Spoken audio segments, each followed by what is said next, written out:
ஆளுநர் இருந்த நபரை மீண்டும் நாங்கள் எலெக்ஷனில் போட்டியிட வைப்போம், திருப்பி அவங்களை ஜெயிக்க வைப்போம், திருப்பி நாங்கள் ஒரு எம்பி ஆக்கவும், நாளைக்கு ஒரு மத்திய அமைச்சராக்கவும், எது வேணாலும் பிஜேபியில் சாத்தியம்ன்ற மாதிரியான விஷயத்தை ஒரு உதாரணமாக காட்டுவதற்காக இப்படி ஒரு ஸ்ட்ராட்டஜி கையாளுறாங்க. அப்போ எந்த அளவுக்கு பிஜேபி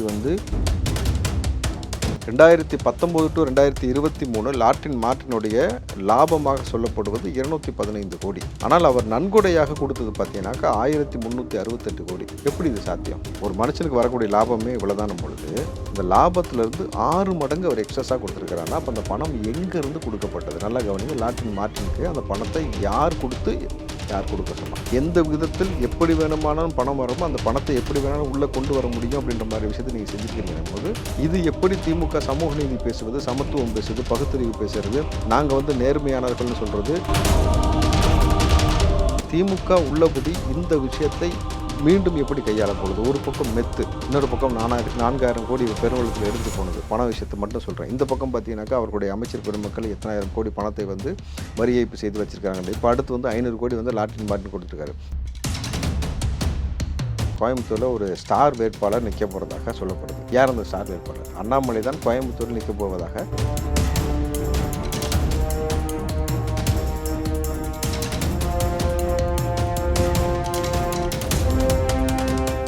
ரியல் ஒன் வாய்ஸ் நேயர்களுக்கு வணக்கம். இன்றைய நேர்காணலுக்காக நம்மோடு இணைகிறார் காங்கிரஸை சேர்ந்த ராவுத்தர் இப்ராஹிம் அவர்கள். வணக்கம் சார். வணக்கம். புதுச்சேரி துணைநிலை ஆளுநராக இருக்கக்கூடிய தமிழிசை சவுந்தரராஜன் தனது பதவியை ராஜினாமா செஞ்சுருக்காங்க.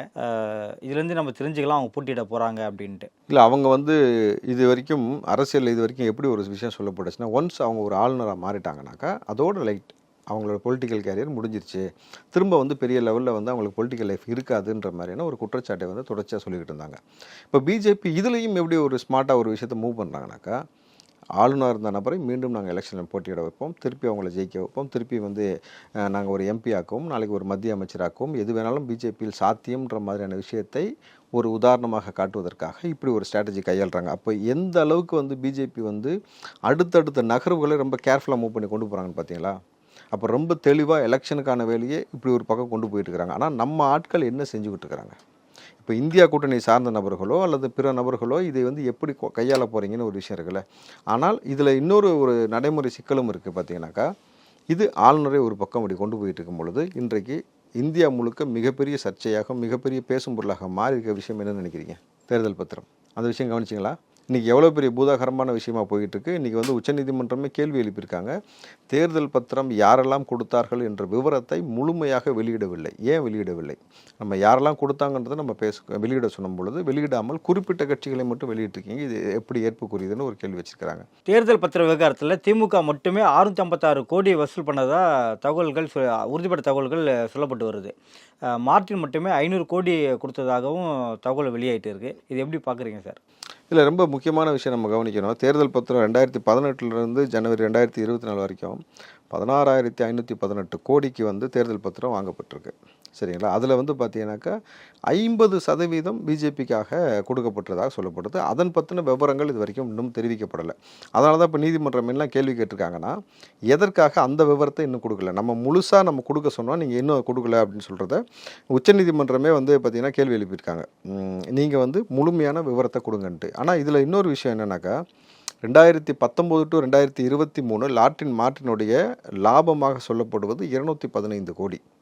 ஆனால் அவர் நன்கொடையாக கொடுத்தது பார்த்தீங்கன்னாக்கா 1368 கோடி. எப்படி இது சாத்தியம்? ஒரு மனுஷனுக்கு வரக்கூடிய லாபமே இவ்வளோதான பொழுது இந்த லாபத்திலிருந்து 6 மடங்கு அவர் எக்ஸஸாக கொடுத்துருக்கிறாருன்னா அப்போ அந்த பணம் எங்கேருந்து கொடுக்கப்பட்டது? நல்லா கவனிங்க. லார்டின் மார்டினுக்கு அந்த பணத்தை யார் கொடுக்க சொன்னான்? புரிஞ்சுங்களா? அவங்க ரொம்ப சிம்பிளாக உங்களுக்கு மாதமே பார்த்தீங்கன்னா உங்களுக்கு வருமானம் 50,000. ஆனால் நீங்கள் 3 லட்ச ரூபா நன்கொடை கொடுக்குறீங்க அந்த மாதத்துலனாக்கா எப்படி அப்படின்னு ஒரு டவுட் வரும்ல. இப்போ அதுபோல் தான் 215 கோடி தான் மொத்தமே லாபம் 2019 to 23. ஆனால் 2019 to 23 1368 கோடி பணத்தை லார்டின் மார்டின் கொடுத்துருக்கிறார். 6 மடங்கு நம்மளும். அதில் குறிப்பாக திமுகவிற்கு அவர் கொடுத்த நிதி 656 கோடி திமுக அது வரைக்கும் வாங்கியிருக்காங்க. அதில் 500 கோடி லார்டின் மார்டின் கொடுத்துருக்கிறாரு. அப்போ எப்படி அந்த பணம் அவருக்கு கொடுக்கப்பட்டது? யார் கொடுத்தா? அப்போ ஏற்கனவே இப்போ எதிர்க்கட்சிகள் சொல்லக்கூடிய குற்றச்சாட்டு என்னவாக இருக்கிறது? பல ஆயிரம் கோடி ஊழல் செய்திருக்கிறார்கள், பல ஆயிரம் கோடி வந்து இங்கேருந்து வருமானம் பெற்றிருக்கிறார்கள், டாஸ்மார்க்லேருந்து பல ஆயிரம் கோடி வந்ததில் வந்து எக்ஸ்ட்ரா பாட்டிலுக்கு 10 ரூபா வாங்கின விஷயத்திலேயே பல நூறு கோடிகள் சேகரித்ததாகவும், இயற்கை வளங்கள் கனிம வளங்கள் திருடின விஷயமா இருக்கட்டும், வரி ஏய்ப்பு செய்யப்பட்டதாக ஜெகத்ரட்சகனுக்கு 1550 கோடி வரி ஏய்ப்பு செஞ்சிருக்காரு, பணத்தை கொண்டு போய் பிணத்தோட ஒழிச்சு வச்சிருக்காருன்ற மாதிரி. அடுத்து இன்றைக்கு ரொம்ப பூதாகரமாக இருக்கிறது வந்து பார்த்தீங்கன்னாக்கா இந்த 4000 கோடி பெருவெள்ளத்தில் போயிடுச்சுன்னு சொல்லதான் இருக்கட்டும். அந்த திமுகவை சார்ந்த நபர்கள் வந்து சொன்ன விஷயம் பார்த்தீங்கன்னா 30,000 கோடி 3000 கோடி 30,000 கோடிலாம் வந்து பல மடங்கு உதயநிதி அவர்களும் சம்பாரிச்சிருக்காரு, சபரிசனும் சொல்லப்பட்ட ஒரு குற்றச்சாட்டு. அதற்கு அடுத்தபடியாக சொல்லப்பட்டது இன்றைக்கி இந்த மெத்து மூலம் பார்த்தீங்கன்னா 2000 கோடி வரைக்கும் சம்பாரிச்சிருக்காங்கன்ட்டு. அப்போ இந்த பணத்தை எல்லாம் பதுக்குவதற்கான வேலையை செய்வதற்கான வேலை செய்கிறாங்கன்னு எதிர்க்கட்சி தொடர்ந்து குற்றச்சாட்டு சொன்னது, பிஜேபியும் சொன்னது, அதிமுகவும் சொன்னது. இந்த இடத்தில் நீங்கள் பாருங்கள், இன்றைக்கு 500 கோடி வந்து லாட்டின் மார்ட்டின் வந்து திமுக கொடுத்துருக்கிறாரு. அப்போ இதிலேருந்தே ரொம்ப தெளிவாக தெரிஞ்சிருச்சா நேர்மையற்ற அறமற்ற வேலையை செய்திருக்கிறாருங்க அப்படின்ட்டு. அப்போ வந்து எந்த விதத்தில் எப்படி வேணுமானாலும் பணம் வரமோ அந்த பணத்தை எப்படி வேணாலும் உள்ளே கொண்டு வர முடியும் அப்படின்ற மாதிரி விஷயத்தை நீங்கள் செஞ்சுருக்கிறீங்க போது, இது எப்படி திமுக சமூக நீதி பேசுவது, சமத்துவம் பேசுவது, பகுத்தறிவு பேசுறது, நாங்கள் வந்து நேர்மையானவர்கள்னு சொல்கிறது, மோடி தான் வந்து மிகப்பெரிய ஊழல்வாதி தேர்தல் பத்திரத்தில் அப்படின்ற மாதிரியான விஷயத்தை இது வரைக்கும் இவங்க பேசிக்கிட்டு இருந்தாங்க. திமுக தேர்தல் பத்திரத்தை வைத்து மோடி வந்து பயங்கரமாக ஊழல் செஞ்சுட்டாரு, மோடி வந்து இவ்வளோ ஊழல் செஞ்சுருக்காரு, அவ்வளோ ஊழல் செஞ்சுருக்காரு சொல்லிட்டு இருக்கும் பொழுது இது இன்றைக்கு அவர்களுக்கு ஒரு சவுக்கடியாக மாறி இருக்கு. அப்போது திமுக உள்ளபடி இந்த விஷயத்தை மீண்டும் எப்படி கையாள போகுது? ஒரு பக்கம் மெத்து, இன்னொரு பக்கம் 4000 கோடி பெருவெள்ளத்தில் எடுத்துகிட்டு போனது, பண விஷயத்தை மட்டும் சொல்கிறேன். இந்த பக்கம் பார்த்தீங்கன்னாக்கா அவர்களுடைய அமைச்சர் பெருமக்கள் எத்தனாயிரம் கோடி பணத்தை வந்து வரி ஏய்ப்பு செய்து வச்சுருக்காங்க. இப்போ அடுத்து வந்து 500 கோடி வந்து லாட்டின் மார்ட்டின் கொடுத்துருக்காரு. யார் அந்த லாட்டின் மார்ட்டின்? அவருடைய விஷயம் பார்த்திங்கன்னா எப்படி விரிவடைது பாருங்கள். லாட்டின் மார்ட்டின் இந்த பக்கம், அவருடைய மருமகன் வந்து விசிகால ஒரு பக்கம். அப்படின்னும் பொழுது 2 பேரும் சேர்ந்து என்ன செய்து கொண்டிருக்கீங்க தமிழ்நாட்டில் ஒரு கேள்வி இருக்குல்ல. அப்போ பணம் படைத்த நபர்கள் அதிகாரத்தை கையில் வைத்துக்கொண்டு என்ன வேணாலும் செய்யலாம், ஆனால் பொதுமக்களுக்கு நீங்கள் கொடுக்க காசு இருக்காது. திமுகவுக்கு என்ன சொல்லுது, நிதி இல்லை. மோடி வந்து 28 காசு தான் கொடுக்குறாரு, 28 பைசா இல்லையா, 28 பைசான்னு சொல்லணும்னு உதயநிதி சொல்கிறாரு. இங்கே இத்தனாயிரம் கோடி உங்களுக்கு நிதியாக வந்திருக்கு. கட்சிக்குள்ளே நிதி வாங்குறீங்களா? எதுக்கு வாங்குறீங்கன்னு கேட்குறேன். மாநாடு நடத்துறதுக்கு. மாநாடு நடத்த கரெக்டா? வா காவல்டான்னு மாநாடு நடத்த. அப்போது மக்களை பற்றி எந்த புரிதலும் இல்லை. ஒருத்தன் வந்து 500 கோடியை கொண்டு வந்து தூக்கி கொடுக்குறான், அவனுக்கு வருமானமே இந்த அளவுக்கு இல்லைன்னா முதல்ல அரசாங்கம் தானே அவன் மீது வந்து நடவடிக்கை எடுத்துருக்கணும். இடியை கூப்பிடு, ஐடியை கூப்பிடு, என்னன்னு பாரு. கரெக்டுங்களா? ஒருத்தன் வந்து இந்த அளவுக்கு வருமானத்தை விட 6 மடங்கு வந்து ஒருத்தன் வந்து தன் கட்சி காசு கொடுக்குறானாக்கா, நீங்கள் நேர்மையான அரசியல்வாதி, நேர்மையான கட்சியாக இருந்தீங்கன்னா என்ன செஞ்சுருப்பீங்க? அவன் மேலே இடி அனுப்பு, ஐடி அனுப்பு, என்னன்ற விஷயத்தையும் பாரு, எங்கேருந்து அவனுக்கு பணம் வருது. ஒருவேளை அது ஹவாலா பணமா, அல்லது வந்து ஏதாவது தவறான வழியில் வருதா, இல்லை இந்த மாதிரி போதை மருந்து வஸ்துக்கள்லாம் கடத்தக்கூடிய பணத்தில் வருதா, எப்படி இவ்வளோ பணம் வருதுன்னு நீங்கள் என்கொயரி பண்ணியிருப்பீங்கள்ல. அதை தான் ஒரு அரசாங்கம் செய்யணும். திமுக கட்சி செய்ய தேவையில்லை. நீங்கள் திமுகவுடைய வரலாறு எனக்கு தெரியும். நான் என்ன சொல்ல வரேன்னா, அரசாங்கம் செய்யணும். நீங்கள் வந்து திமுக ஆட்சி தானே செய்கிறீங்க.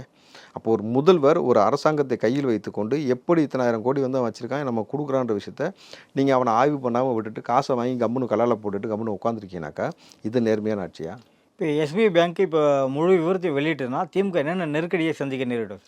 திமுகவுக்கு ஒரு நெருக்கடியா நான் கேட்குறேன். திமுக இது மூலமா மேலே ஒரு நெருக்கடியை, 1000 நெருக்கடி. அதில் வந்து இது திமுகவும் மிகப்பெரிய ஒரு நேர்மையற்ற அறமற்ற கட்சின்றது அப்பட்டமாக தெரிய வந்துடும்.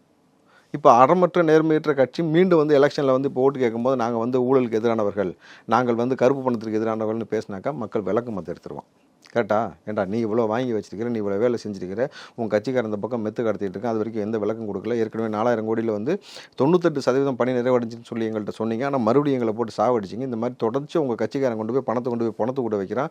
அதை பற்றி கேள்வி கேட்கல. 1250 கோடி வரி ஏய்ப்புன்னு சொன்னாங்க, அது மீது எந்த நடவடிக்கை எடுப்பில்லை. கட்சியும் வந்து அவர் மீது நடவடிக்கை எடுக்கல, ஜெகத்ரட்சகன் மீது. அப்போ தொடர்ச்சி இப்படி செஞ்சுக்கிட்டு நீங்கள் மறுபடியும் வேஷம் போட்டுக்கிட்டு இருப்பீங்க, நாங்கள் நம்பணுமான்னு கேள்வி இருப்பாங்கள்ல. அதுக்கு தான் சொல்கிறேன், இந்த திமுக உண்மையிலுமே இங்கேருந்து அகற்றப்பட வேண்டிய கட்சி, இங்கேருந்து அழிக்கப்பட வேண்டிய கட்சி. அதில் எந்த மாற்றமும் கிடையாது. இப்போ தமிழிசை சவுந்தரராஜன் மீண்டும் தேர்தலில் போட்டிடுனா எந்த தொகுதியில் போட்டிடுவாங்க, யார் எதிர்த்து மறுபடியும் போட்டிடுவாங்க? நான் வந்து பிஜேபி தலைவர் இல்லை இல்லையா, இல்லை ஒரு கணிப்பாக கேட்குறாங்க. இல்லை அது நம்ம காங்கிரஸ் எதிர்த்து அவங்க நிற்பாங்களா என்னன்னு தெரியல. ஆனால் மீண்டும் தூத்துக்குடியில் நிற்கிறது வாய்ப்பு இருக்குமா? தூத்துக்குடியில் நிற்பாங்க. பெரும்பாலும் வந்து தூத்துக்குடி, கன்னியாகுமரி இந்த மாதிரி இடங்களில் நிற்க வாய்ப்பு இருக்குது. கோயம்புத்தூரில் ஒரு ஸ்டார் வேட்பாளர் நிற்க போகிறதாக சொல்லப்படுது. யார் அந்த ஸ்டார் வேட்பாளர்? அண்ணாமலையாகவும் இருக்கலாம்.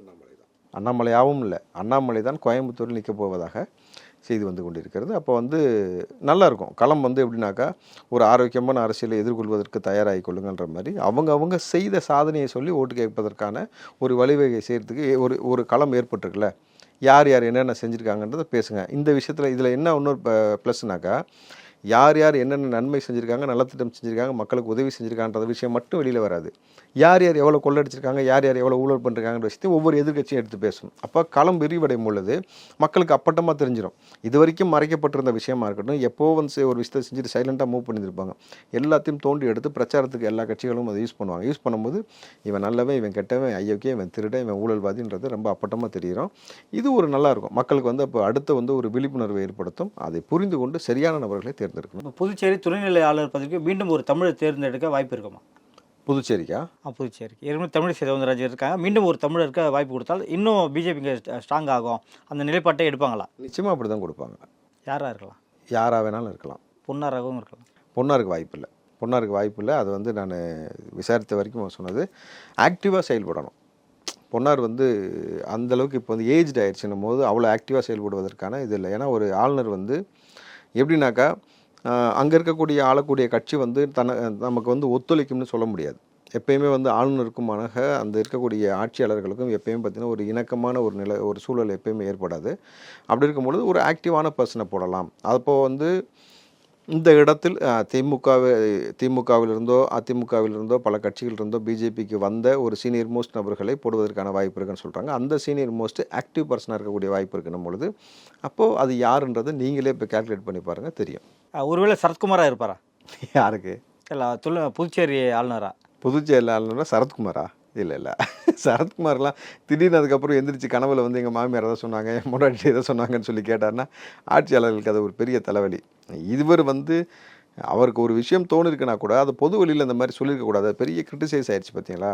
இதை வந்து நாளைக்கு வந்து கனவுல அது தோணுச்சு, இல்லை தூக்கத்தில் இது தோணுச்சுன்னு செய்யக்கூடிய விஷயத்தெல்லாம் வந்து அந்த மாதிரி நபர்களை ஆளுநரை போட மாட்டாங்க. இது வரைக்கும் ஆளுநராக போட்ட நபர்களை பாருங்கள். இப்போ ஆர்.என். ரவியே எடுத்துக்கோங்க.